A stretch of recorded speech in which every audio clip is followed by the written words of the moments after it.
The gunshot echoed across the open plains as Ethan Tucker lowered his rifle. The wild turkey that would feed him and his son for days now lying still in the tall grass. The year was 1878, and the Montana Territory still felt as vast and untamed as it had when he'd first arrived 5 years earlier with Sarah, his bride, full of dreams about their future.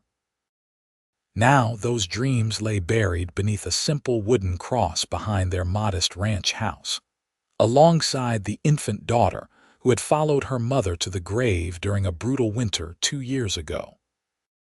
"Nice shot, Pa," 7-year-old Jacob said, his small face solemn beneath a mop of sandy hair that matched Ethan's own. The boy had grown too serious too young, forced to shoulder grief no child should bear. "Thanks, son." Ethan ruffled Jacob's hair, trying to ignore the pang that hit him whenever he looked at the boy's eyes, Sarah's eyes, clear blue like a summer sky. "Let's get this bird home before the sun sets." The ride back to their small ranch was quiet, as most things were these days. Their cabin sat nestled against a backdrop of pine-covered foothills, with a sturdy barn, a corral for the horses, and fields where Ethan grew what crops he could. It wasn't much, but it was theirs, built with his own hands and Sarah's dreams. As they approached, Ethan spotted something unusual: a wagon parked near their porch. Visitors were rare out here, 20 miles from the nearest town of Pinecrest. "Pa, who's that?" Jacob pointed toward a woman standing on their porch, her hand shielding her eyes as she watched their approach. Ethan's posture stiffened. "Stay behind me," he instructed, automatically reaching for the revolver at his hip. 5 years in Montana had taught him caution. As they drew closer, the woman stepped forward. She wore a plain traveling dress, dusty from the road, her chestnut hair pulled back in a simple bun. Something about her posture, straight-backed but hesitant, caught his attention. "Mr. Tucker," she called out as they approached the hitching post. "I'm terribly sorry to intrude like this." Ethan dismounted, helping Jacob down after him. "Madam," he acknowledged with a cautious nod, "you have the advantage of me. My name is Theodora Grant. I've come from St. Louis."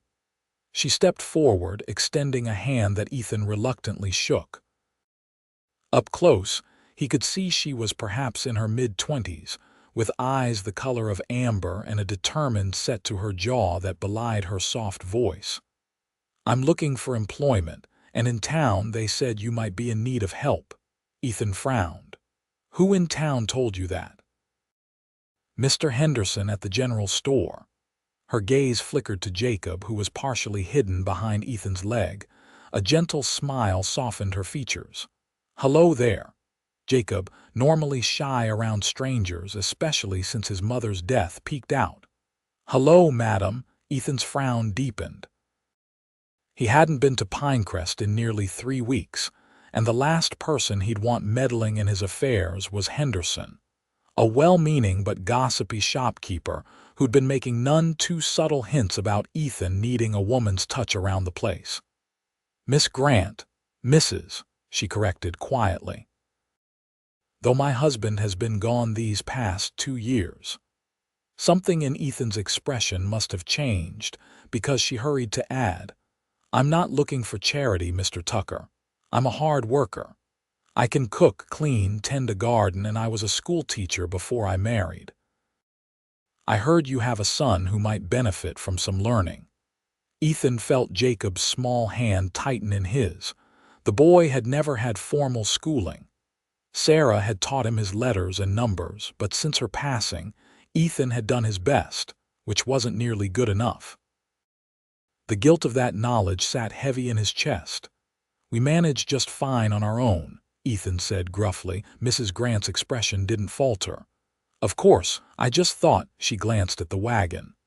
"Well, I won't take up any more of your time. Thank you for hearing me out." As she turned to leave, Jacob suddenly spoke up. "Pa, she could have supper with us before she goes back to town. It's getting dark." Ethan looked down at his son in surprise. Jacob rarely spoke up around strangers. Mrs. Grant paused. That's very kind, but I wouldn't want to impose. The sun was indeed sinking low, painting the western sky in vibrant oranges and pinks.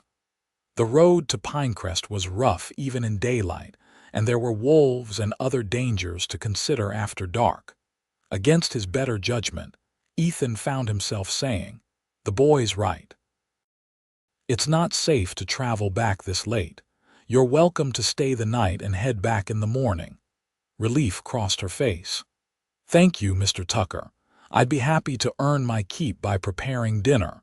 Before Ethan could respond, Jacob was already stepping forward. "I can show you where Pa keeps the vegetables, madam." As Ethan watched his normally reserved son lead the stranger toward their root cellar, something uneasy stirred in his chest. It had been so long since a woman's presence had graced their home that the mere sight of Mrs. Grant moving about their kitchen, an hour later competently slicing potatoes, and preparing the turkey he'd shot felt like an intrusion into a wound that had never properly healed.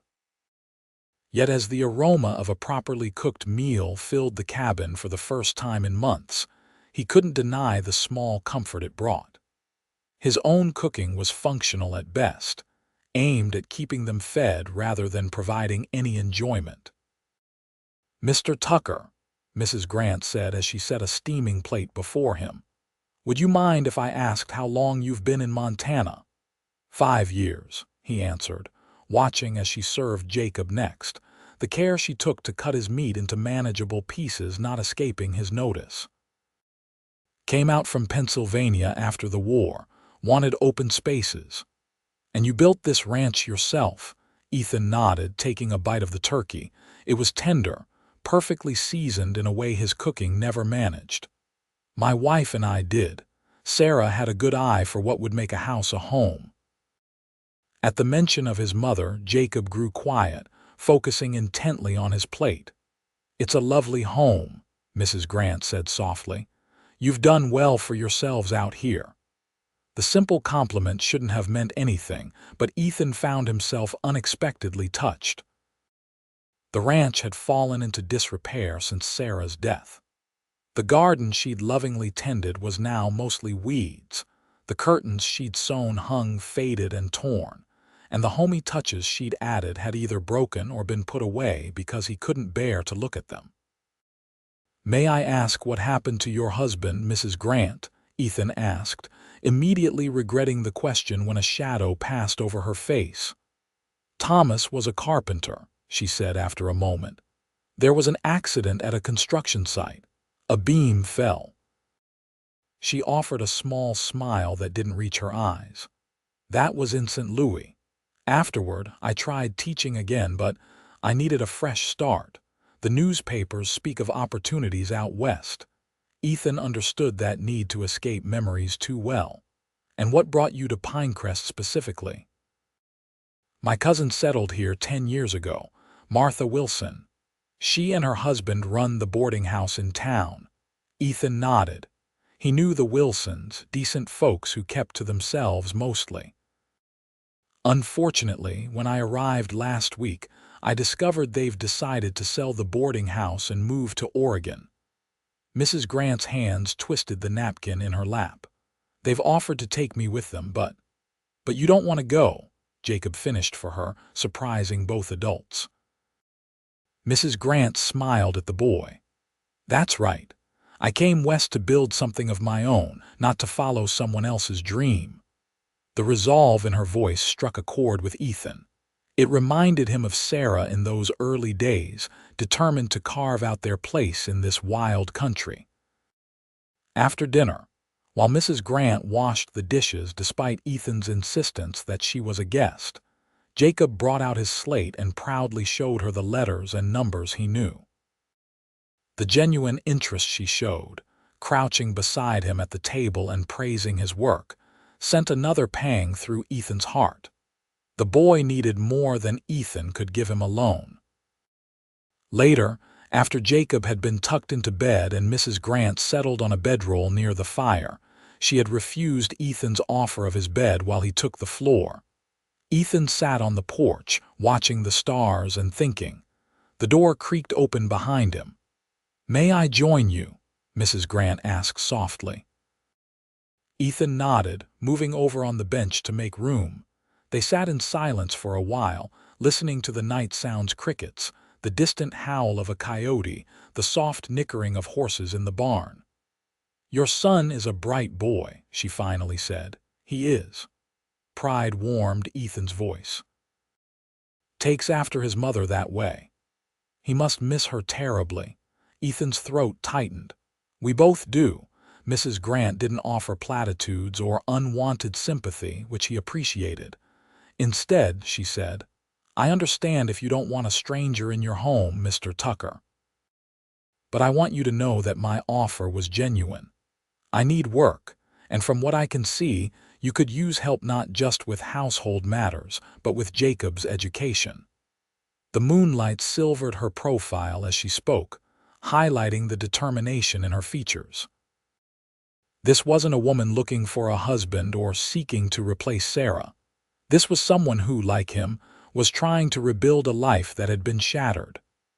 "I can't pay much," Ethan said slowly, surprising himself.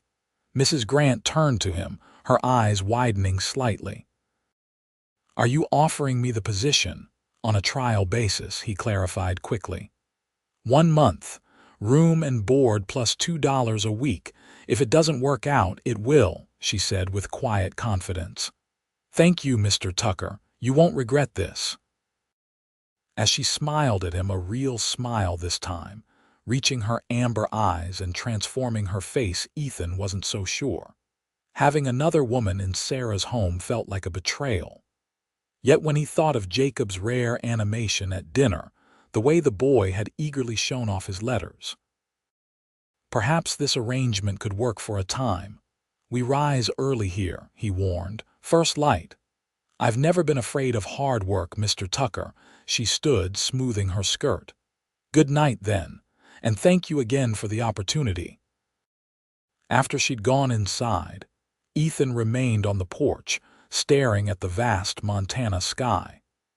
He had the unsettling feeling that he'd just set something in motion that he couldn't control. But as he finally rose to go inside, he caught sight of Sarah's flower garden through the moonlight, neglected, overgrown, yet somehow still fighting to bloom. Perhaps it was time to let something new grow in the life he and Jacob had been merely surviving. The first week with Mrs. Grant, Theodora, as she insisted they call her past in a blur of adjustments. Ethan found himself constantly aware of her presence, the soft footfalls as she moved about the cabin, the gentle hum of her voice as she worked with Jacob on his lessons each afternoon. She had settled into the small storage room off the kitchen, cleaning it out and transforming it into a modest bedroom with efficiency that impressed even Ethan. By the third day, she had taken stock of their depleted pantry and presented him with a list of supplies they needed from town. "I've organized it by necessity," she explained, handing him the neatly written list. "The items at the top are what we need immediately." Ethan scanned the paper, noting how she had already transitioned to "we" instead of "you." More surprising was his lack of resistance to it. "I'll ride into Pinecrest tomorrow," he said, folding the list into his pocket. "Jacob can stay here with you if that's all right." "Of course." She smiled, her hands continuing to knead the bread dough she was working. "We'll continue with his arithmetic while you're gone." The change in Jacob was the most remarkable thing. The boy who had been so withdrawn now followed Theodora around like a shadow, eager for her approval and attention. Each morning after breakfast, they would spend 2 hours on formal lessons reading, writing, and arithmetic before Jacob joined Ethan for his chores. In the evenings, Theodora had begun reading to them from a book of adventure stories she'd brought with her. It was during one of these evening readings, a week after her arrival, that Ethan truly saw her for the first time.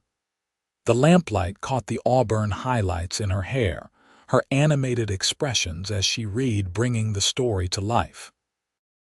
Jacob sat beside her, completely engrossed, his small face alight with wonder. Something shifted in Ethan's chest, not grief or guilt, but a warm, forgotten feeling he couldn't quite name. The next morning, Ethan rode into Pinecrest alone. The small frontier town was busier than usual, with a cattle drive having stopped nearby. He hitched his horse outside Henderson's general store and went inside, list in hand. "Ethan Tucker." Henderson greeted him warmly from behind the counter. "Was beginning to think you'd fallen off the edge of the territory. How's that arrangement working out?" Ethan's jaw tightened. "So it was your idea to send Mrs. Grant my way." Henderson didn't look remotely apologetic. "Town's been talking about how you're raising that boy alone out there, letting your place go to seed. When Mrs. Grant came looking for work, seemed like Providence itself had stepped in." "My son and I were managing just fine," Ethan said stiffly, handing over the list. Henderson scanned it, his bushy eyebrows rising. "This isn't your handwriting.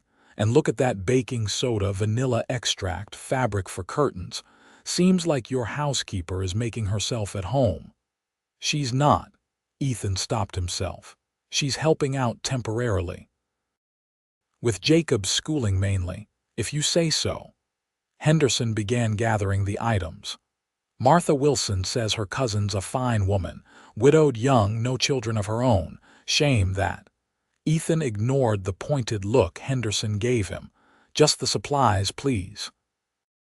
As Henderson continued gathering items, the store's bell jangled and two rough-looking men entered.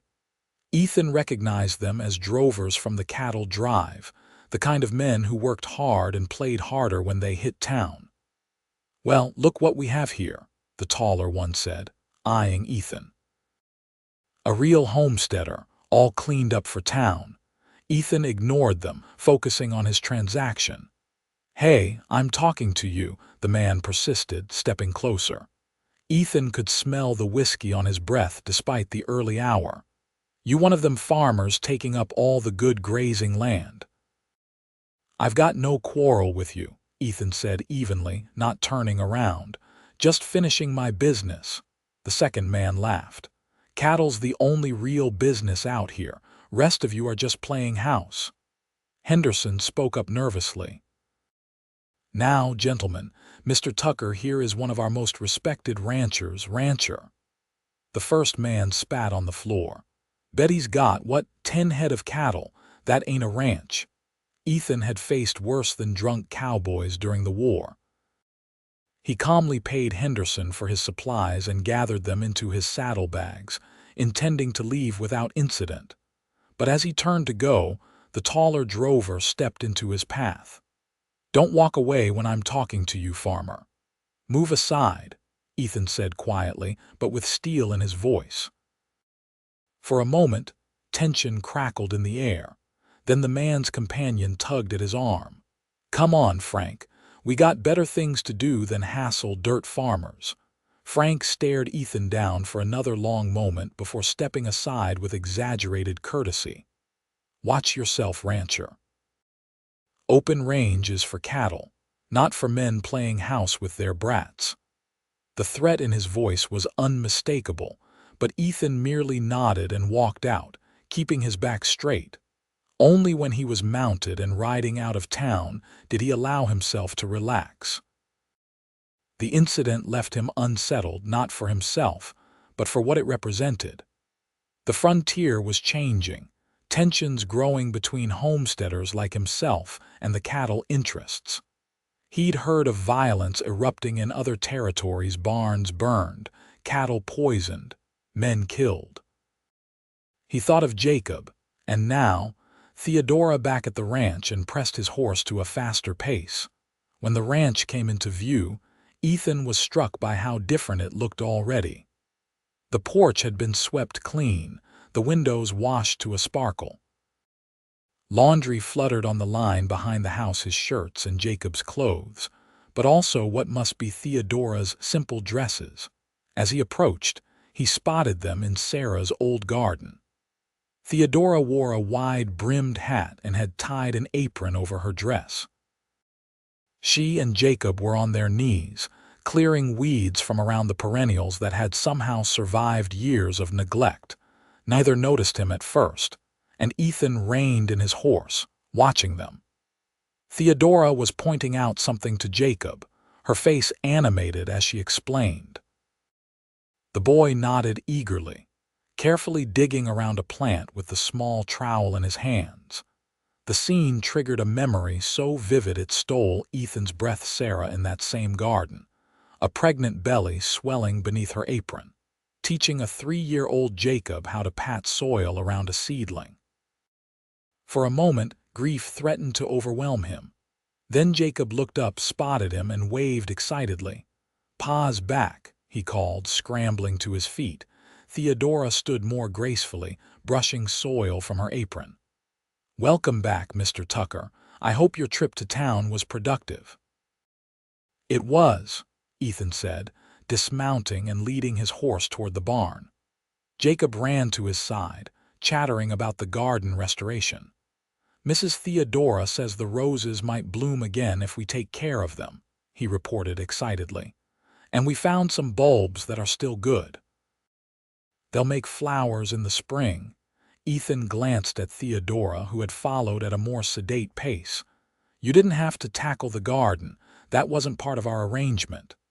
"Jacob wanted to," she said simply. "He told me his mother loved flowers, especially the yellow roses." A faint blush colored her cheeks. "I hope you don't mind. I thought it might be nice to restore it in her memory." The thoughtfulness of the gesture caught him off guard. Most people avoided mentioning Sarah around him, afraid to trigger his grief. Yet Theodora had somehow understood that keeping Sarah's memory alive, especially for Jacob, was important. "I don't mind," he said, his voice rougher than he intended. "Sarah would have appreciated it." Something passed between them, then an understanding, a moment of connection that Ethan wasn't prepared for. He quickly turned his attention to unloading the supplies. "I got everything on your list," he said, handing her the packages. Their fingers brushed momentarily, and Ethan pulled his hand back as if burned. "There's fabric for curtains like you asked." Theodora's smile brightened her entire face. "Thank you. The current ones are rather, well, they've seen better days. I thought new curtains might freshen things up a bit." "You don't need to ask permission for things like that," Ethan found himself saying. "While you're here, consider the house yours to manage as you see fit." A strange expression crossed her face, surprise, followed by something softer. "Thank you, Mr. Tucker. That means a great deal to me." As they walked toward the house, Ethan felt compelled to warn her about the encounter in town. "There's a cattle drive passing nearby. Some of the drovers were in town, making trouble." "Nothing serious," he added quickly when concern flashed across her face, "but it might be best if neither of you go into town until they've moved on." "Of course," she agreed. "We have plenty to keep us busy here." That evening, after a supper of rabbit stew that put Ethan's best efforts to shame, Theodora brought out a chessboard he hadn't seen in years. "I found this in the trunk in the attic when I was looking for extra blankets," she explained, setting it up on the table. "Do you play, Mr. Tucker?" "I used to," Ethan admitted. "Sarah never cared for it much." "Will you teach me, Pa?" Jacob asked eagerly. "Mrs. Theodora says it's good for learning strategy." "If you like," Ethan said, surprised by his son's interest. "But it's getting late. Tomorrow, perhaps." "I've already promised Jacob that after his lessons tomorrow, he can help me make apple dumplings," Theodora said, smiling at the boy's obvious excitement. "Perhaps chess could be an evening activity for the two of you." Once again, Ethan was struck by her intuition, creating space for him and Jacob to bond over something new, rather than just the daily chores they shared. That sounds fine, he agreed, meeting her gaze across the table. In the lamplight, her amber eyes seemed to glow with warmth. For the first time in a very long time, the cabin felt like a home again. The realization was both comforting and terrifying. Later, after Jacob had been tucked in and Theodora had retired to her small room, Ethan sat alone by the dying fire. He removed a folded letter from his pocket, one he'd received in town, but hadn't mentioned. His brother in Pennsylvania was urging him again to bring Jacob east, to give the boy the advantages of city life and a proper education. Ethan had been considering it before Theodora's arrival. The ranch was struggling, and raising Jacob alone was proving harder than he'd expected. But now, watching his son's renewed enthusiasm for learning, for life itself, perhaps there was another way forward, right here where Sarah's memory lived in every corner. He folded the letter and tossed it into the fire, watching the flames consume it. For now, at least, they would stay. The weeks that followed fell into a rhythm that became increasingly comfortable. Each morning, Ethan would rise before dawn to tend to the livestock, often finding that Theodora had already stoked the fire and had coffee brewing. They would share a quiet moment in the kitchen before Jacob awoke, their conversation gradually evolving from polite formalities to genuine exchanges about the day ahead. As April turned to May, the Montana landscape exploded into spring. Wildflowers carpeted the meadows, and the trees burst into leaf. Under Theodora's care, Sarah's garden began to recover its former glory, with early bloomers pushing through the soil in organized beds that she and Jacob had painstakingly restored. One bright morning, as Ethan returned from checking on a pregnant heifer, he found Theodora on her knees in the garden, her hair escaping its usual neat bun, face flushed with exertion as she dug a new bed for vegetables. "You're working too hard," he said, crouching beside her. "This isn't part of what I'm paying you for." Theodora sat back on her heels, pushing a strand of hair from her face and leaving a smudge of dirt on her cheek. "I enjoy it," she said simply. "Besides, a good vegetable garden will save you money at Henderson's." Without thinking, Ethan reached out and brushed the dirt from her cheek with his thumb. The moment his skin touched hers, he froze, suddenly aware of the intimacy of the gesture. Theodora's eyes widened slightly, her breath catching visibly. "Sorry," he murmured, withdrawing his hand. "You had dirt." "It's all right," she said softly. Their eyes held for a moment longer than necessary before she looked away, focusing intently on her gardening tools. "Jacob has finished his reading lesson. He's waiting for you by the corral, something about checking the fence line." Ethan nodded, grateful for the change of subject. "I promised to take him along today." He stood, brushing soil from his knees. "We'll be back by supper." As he walked away, he could feel her gaze on his back, and something stirred in him that he'd thought long dead, a longing, a possibility he wasn't ready to acknowledge. The fence check with Jacob took longer than expected. The harsh winter had damaged several sections that needed immediate repair, and by the time they headed back to the ranch, the sun was beginning to set. "Pa," Jacob said as they rode side by side. "Do you like Mrs. Theodora?" The question caught Ethan off guard. "She's a good teacher for you. And she's been a big help around the place." Jacob shook his head with the forthright impatience of childhood. "That's not what I meant. Do you like her, as a person?" Ethan considered his answer carefully. "Yes, I do. She's kind and hardworking. Why do you ask?" "Because I like her too," Jacob said simply. "And I was thinking, maybe she could stay, not just for a little while but for good." A complicated mix of emotions washed through Ethan: alarm, guilt, and something else he wasn't ready to name. "Jacob, Mrs. Grant is working for us." "This isn't her home." "But it could be," Jacob persisted. She likes it here. She told me so. It's not that simple, son. Because of Mama. Jacob's voice had grown smaller. Ethan reined in his horse, signaling for Jacob to do the same. He turned to face his son fully. Your mother will always be your mother. Nothing and no one will ever change that. You understand that, right? Jacob nodded solemnly. But, Ethan continued, choosing his words with care, that doesn't mean we can't care about other people too. Mrs. Grant has been good for us, that's true. So she can stay, Ethan sighed. That's up to her, Jacob. She may have plans of her own. Jacob seemed to accept this answer, but as they continued riding, Ethan found himself troubled by the conversation. He'd been so focused on his own complicated feelings about Theodora's presence that he hadn't fully considered what her eventual departure would mean for Jacob, who had clearly grown attached to her.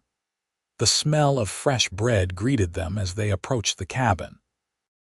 Through the window, Ethan could see Theodora moving about the kitchen, the scene so domestic and welcoming that it caused an ache in his chest. "Race you to the barn, Pa," Jacob called, suddenly spurring his pony forward.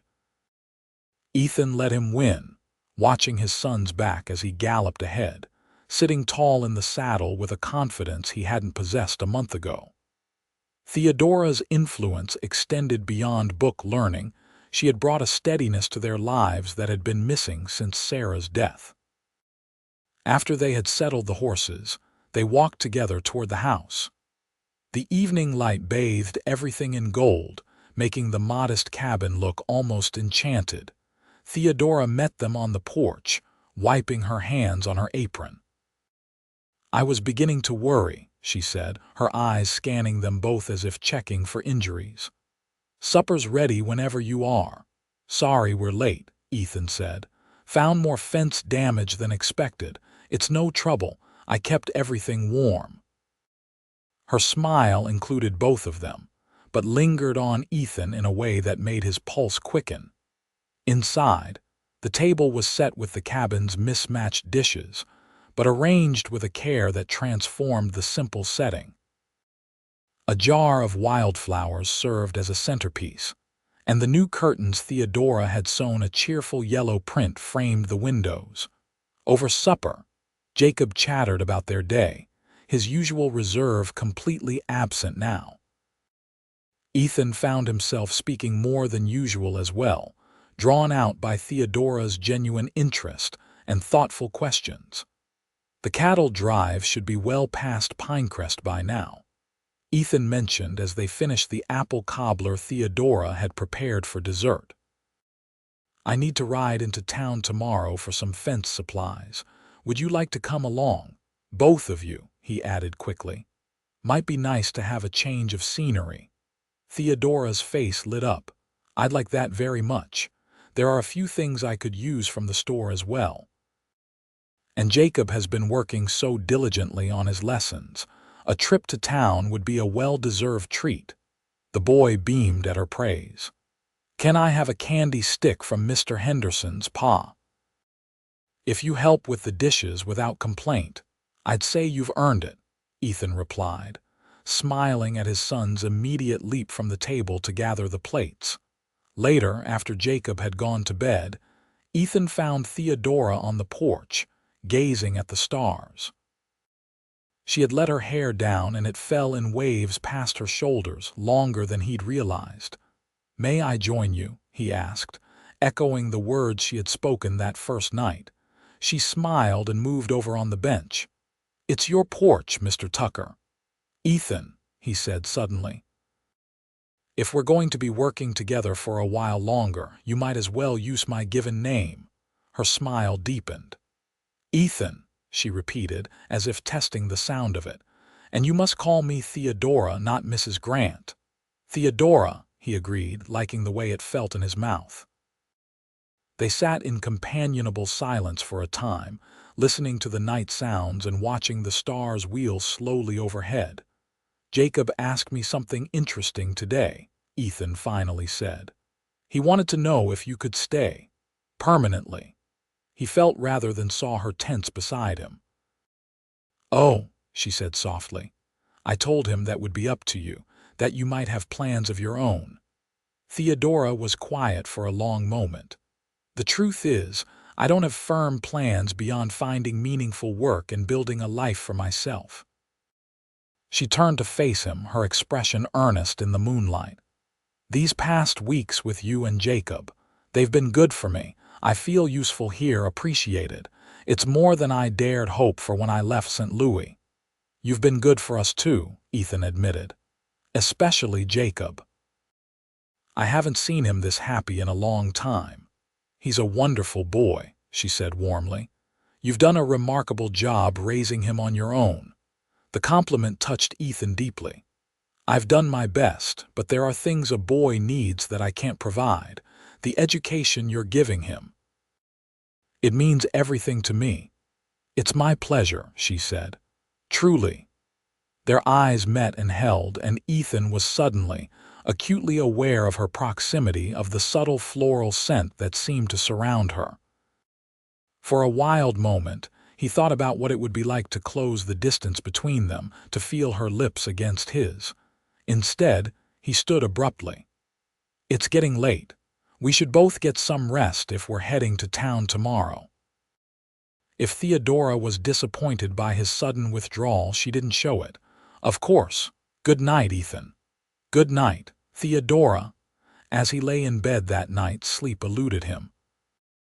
The walls of the cabin seemed to hold his thoughts like echoes, memories of Sarah, intermingling with the new presence of Theodora. Grief and possibility tangling together, until he couldn't separate them.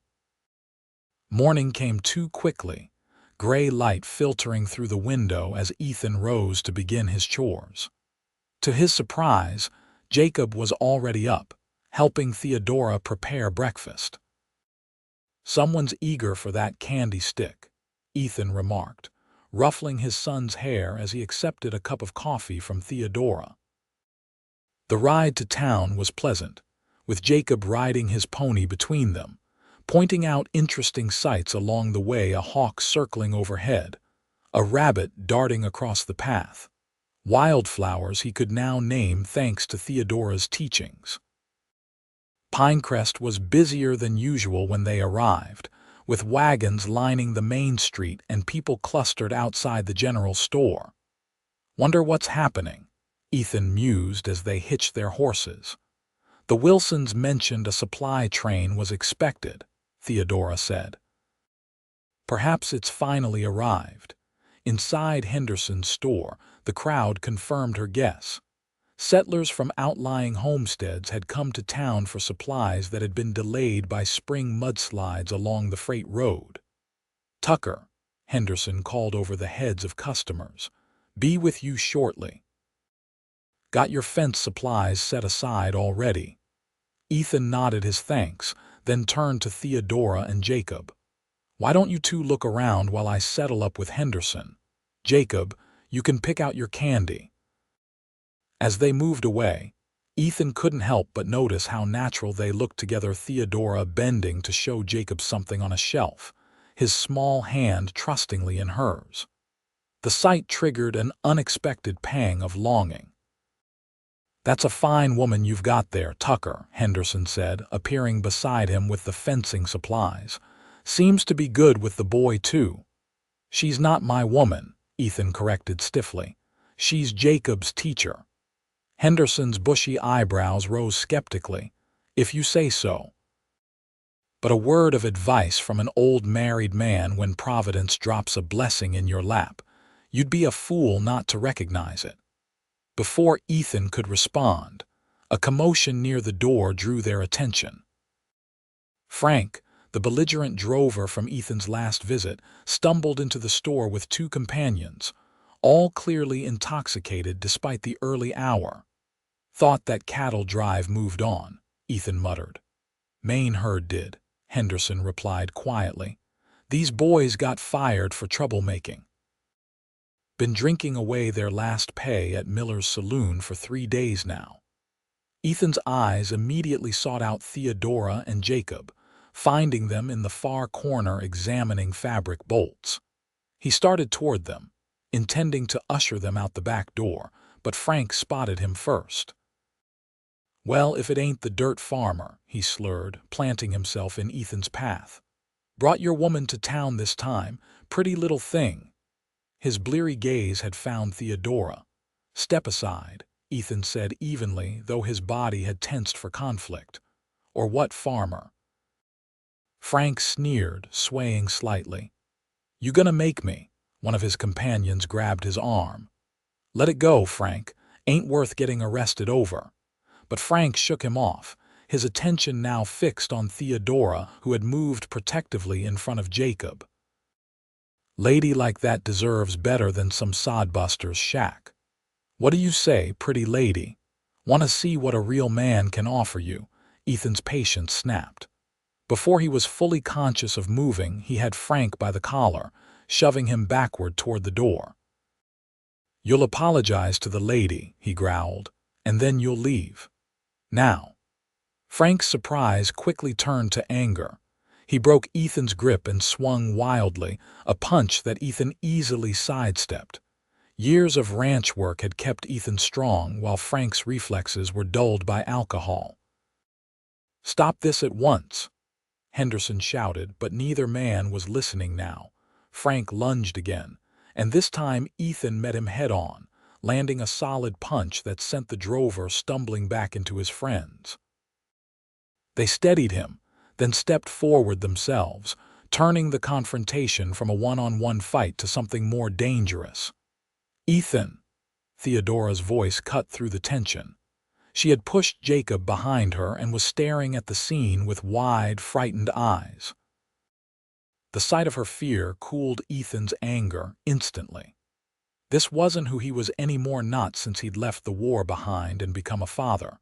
Fighting in a general store with his son watching wasn't the example he wanted to set. He took a deliberate step back, hands raised. "This isn't worth anyone's time. We're leaving." "That's right, run away," Frank taunted, blood trickling from his split lip. "Hide behind your woman's skirts." Ethan ignored him, turning to Theodora and Jacob. "Let's go." But as they moved toward the door, one of Frank's friends blocked their path. "Not so fast. Frank ain't done talking yet." "I believe he is," came a new voice, deep, authoritative, and familiar. Sheriff Miller stepped into the store, hand resting meaningfully on his holstered pistol. "Frank, you and your pals are getting on the next stage out of town, which leaves in exactly 1 hour." "You can't run us out of town," Frank protested. "Watch me." The sheriff's tone left no room for argument. "You've worn out your welcome. 1 hour, or you spend the next month in my jail for disturbing the peace." Frank glared, but the fight had gone out of him. He and his friends slunk out, muttering curses under their breath. "Thank you, Sheriff," Ethan said, his arm protectively around Jacob's shoulders. Sheriff Miller nodded. "No trouble, Tucker. Those boys have been nothing but problems since they got left behind." He tipped his hat to Theodora. "Madam." Once the sheriff had left, Ethan turned to Theodora, concern etched on his face. "Are you all right?" She nodded, though her face was pale. "I'm fine." "Jacob, are you okay?" The boy nodded solemnly. "Pa was brave," he said, looking up at his father with admiration that made Ethan's chest tighten with emotion. "Let's finish our business and head home," Ethan suggested gently. They completed their purchases quickly, the earlier jovial mood sobered by the confrontation.